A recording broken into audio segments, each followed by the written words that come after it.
Namaku Rani, perempuan biasa dari desa kecil yang menikah dengan pria idamanku, Budi. Sejak awal pernikahan kami, aku merasa menjadi wanita paling beruntung. Budi perhatian, lembut, dan begitu sabar. Kami tinggal di rumah mertuaku, Bu Kartini, karena Budi adalah anak tunggal dan belum ingin meninggalkan ibunya sendirian. Awalnya, semua terasa baik-baik saja. Ibu mertuaku itu terlihat begitu menyayangiku, selalu memasakkan makanan favoritku, sering menyiapkan ramuan herbal agar aku tidak gampang lelah, bahkan rela mencucikan pakaianku sendiri. Teman-temanku bilang aku beruntung punya mertua seperti itu. Tapi, entah kenapa, aku tak pernah merasa nyaman. Setiap kali Bu Kartini menatapku, matanya seolah menyimpan sesuatu yang sulit dijelaskan. Tatapannya tidak seperti ibu mertua pada umumnya. Ada kilatan aneh di sana, seperti kepemilikan. Malam-malamku mulai diisi dengan mimpi aneh. Aku berjalan sendirian di tengah ladang ilalang, lalu dikejar bayangan hitam besar. Di ujung mimpiku, selalu ada suara perempuan tua yang tertawa sambil menggumam. Anak ini tak boleh merebut cintaku, tak boleh. Aku terbangun berkeringat, tapi ketika kulihat ke sekeliling, Bu Kartini justru berdiri di depan kamarku. Ia bilang, "Tadi kamu ngomong sambil tidur, Nak, mimpi buruk, ya?" Aku mengangguk pelan, padahal jelas-jelas aku tidak pernah membuka pintu kamar malam itu. Anehnya, setiap habis makan masakannya, tubuhku jadi sangat lemas. Bahkan pernah suatu hari aku tak bisa bangun dari tempat tidur hingga 3 hari lamanya. Tapi saat aku memutuskan untuk tidak menyentuh masakan Bu Kartini, tubuhku perlahan membaik. Namun, aku tak berani bicara pada siapapun, termasuk pada Budi. Karena setiap kali aku mencoba menyampaikan rasa curiga, Budi langsung menatapku tajam. "Kamu jangan macam-macam ya. Itu ibu kandungku." Dan sejak itu, setiap malam, aku mulai mencium bau bunga melati bercampur asap kemenyan dari arah dapur. Awalnya kupikir itu hanya firasat, tapi malam itu, aku benar-benar melihatnya. Bu Kartini sedang berdiri di dapur dalam gelap, mengaduk sesuatu dalam panci tembaga sambil melantunkan mantra yang membuat bulu kuduku berdiri. Aku hanya bisa menutup mulut dan menahan napas dari balik dinding. Dan saat ia membalikkan badan, aku melihat wajahnya. Senyum lebar dan mata yang kosong, tapi penuh penguasaan. Sejak malam aku melihat Bu Kartini mengaduk panci sambil merapalkan sesuatu yang aneh. Aku tak bisa tidur. Bayangan wajahnya, senyumnya yang tak wajar, dan lantunan mantranya seperti terus bergema di kepalaku. Besok paginya, aku pura-pura bersikap biasa, tapi hatiku tak tenang. Dan untuk pertama kalinya, aku menolak makan masakan ibu mertuaku. Aku hanya bilang perutku sedang tak enak. Bu Kartini tersenyum tipis, tapi senyum itu lebih mirip ancaman. "Jangan sampai kamu sakit, Rani, nanti Budi bisa kecewa." "Loh," katanya lembut, tapi membuat tengkuku dingin. Yang lebih aneh lagi, mulai hari itu sikap suamiku berubah drastis. Dulu Budi lembut, penuh perhatian, dan selalu mendengarkan keluhanku. Tapi entah kenapa sekarang ia jadi mudah marah. Hal kecil saja bisa memicu emosinya. Bahkan ia mulai berteriak di depan ibunya, sesuatu yang dulu tak pernah ia lakukan.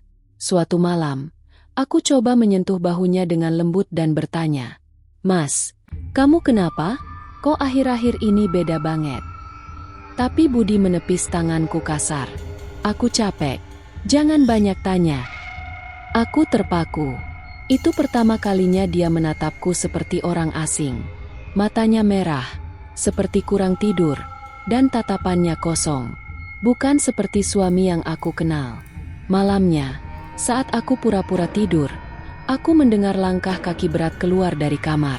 Perlahan aku membuka mata dan mengikuti suara itu. Budi sedang duduk di ruang tengah, menghadap tembok, sambil bicara sendiri. "Aku akan nurut. Bu, aku akan patuh, jangan tinggalkan aku." Tubuhku gemetar. Itu suara suamiku, tapi dia bicara seperti anak kecil yang ketakutan. Di depannya, hanya tembok kosong.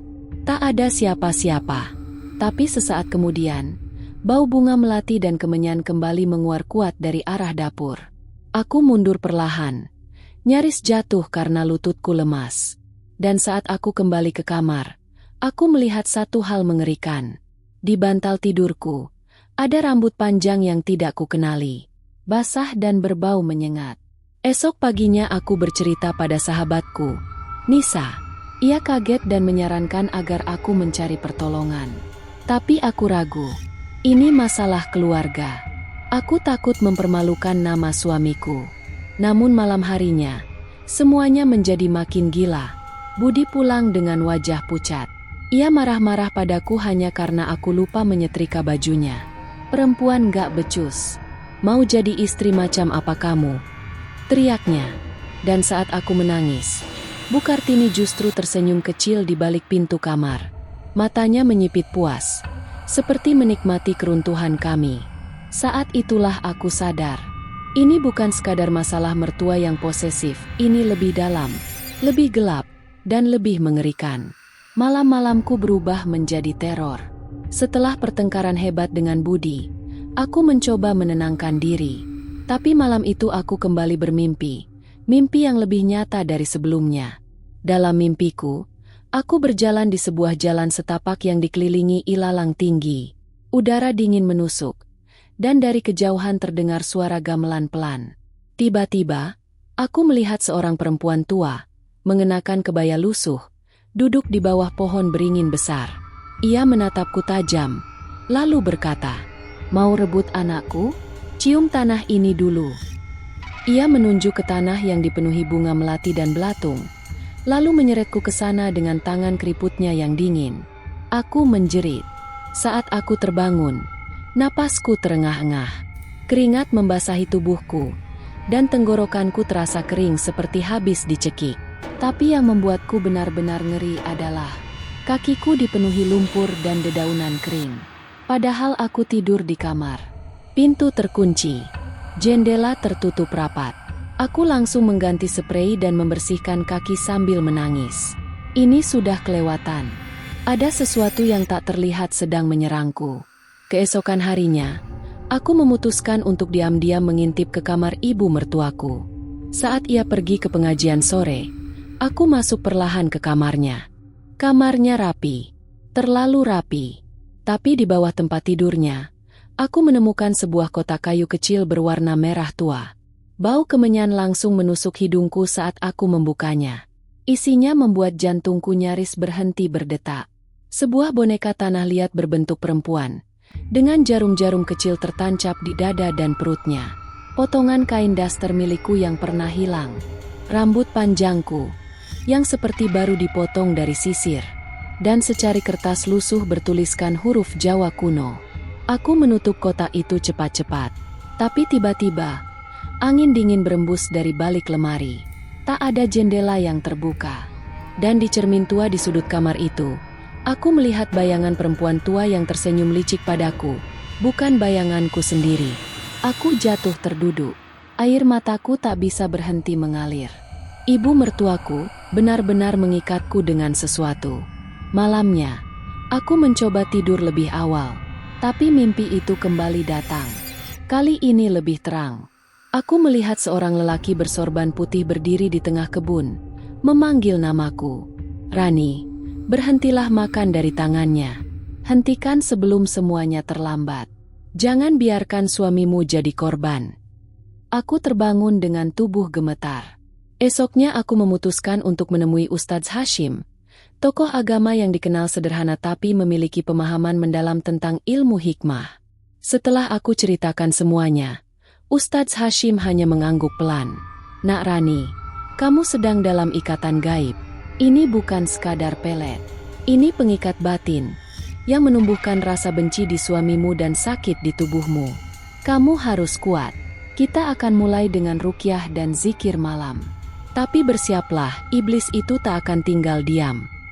Hari-hariku berubah menjadi perjuangan batin. Setiap malam, Ustadz Hashim mengajarkanku zikir dan doa untuk melindungi diri.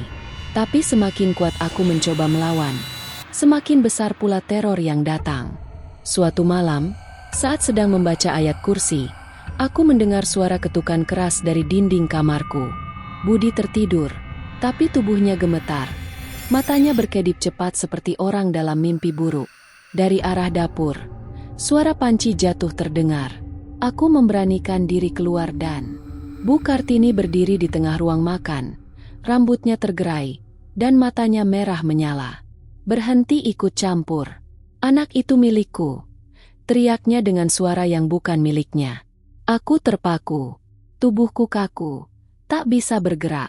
Lalu ia mendekat dan menempelkan telapak tangannya ke dahiku. Panas. Luar biasa panas. Seolah membakar kulitku. Tiba-tiba, terdengar adzan subuh dari masjid desa. Tubuh Bu Kartini bergetar. Lalu jatuh terduduk.